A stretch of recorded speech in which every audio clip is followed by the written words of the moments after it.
একদিকে ডেঙ্গুর দাপট, অন্যদিকে হামের প্রকোপ, দুই ব্যাধির জোড়া চ্যালেঞ্জে দেশের স্বাস্থ্য খাত। প্রতিনিয়ত বেড়ে চলেছে এ দুই রোগে আক্রান্ত রোগীর সংখ্যা ও মৃত্যু। স্বাস্থ্য অধিদপ্তরের হিসাব বলছে ২৪ ঘন্টায় হাম উপসর্গে আরও ৬ জনের মৃত্যু হয়েছে।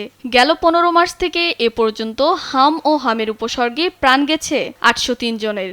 আক্রান্তের সংখ্যা দাঁড়িয়েছে ১,৩৫,০০০-এর অধিক। বাচ্চার হাম উঠছে, বাচ্চার জ্বর, ঠান্ডা, কাশ আর পায়খানা পেশাব বন্ধ হয়ে গেছিল। আল্লাহ বাঁচালে বাচ্চা অনেক সুস্থ হয়েছে। ডাক্তার দেখানো হয়েছে, পরে হাম ধরা পড়ছে আর কি।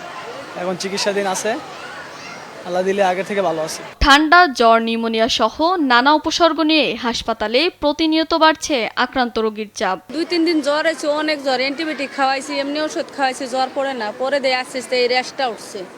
পরে র্যাশটা ওঠার পরে বুঝছি যে আমার আগের বাচ্চার উঠছিল, তাহলে ওইগুলোই উঠছে। পরে আর কি আমরা এই হসপিটালে নিয়েছি। এখানে আসার পরে থেকে বাচ্চা ২ দিনও তো চোখ মেলে নেয়। এখন কালকে আল্লাহ দিলে একটু হয়েছে, আজকে আল্লাহ দিলে পুরোপুরি সুস্থ হইতাছে আর কি।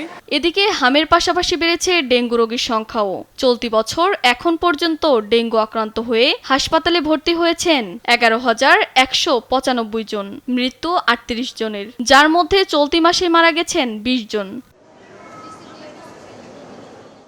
মুগদা মেডিকেল কলেজ হাসপাতালের উপপরিচালক মোহাম্মদ নুরুল ইসলাম জানান, হাম ও ডেঙ্গু এই দুই রোগের যে কোনো লক্ষণ দেখা মাত্রই নিতে হবে চিকিৎসকের পরামর্শ। জনসাধারণ প্রতি আহ্বান থাকবে যে জ্বরে আক্রান্ত হওয়ার সাথে সাথে চিকিৎসার আওতায় এসে অন্তত নিশ্চিত হওয়া যে ডেঙ্গু আক্রান্ত নাকি অন্য কোনো অসুখ আক্রান্ত। সেই অনুযায়ী আমাদের যে গাইডলাইন আছে সেই অনুযায়ী চিকিৎসা নিলে চিন্তা কোনো কারণ থাকবে না। এ দুই রোগ মোকাবেলায় বাড়তি সতর্কতা অবলম্বনের পরামর্শ দিচ্ছেন চিকিৎসকরা। ফারজানা শিলা, দেশ টিভি, ঢাকা।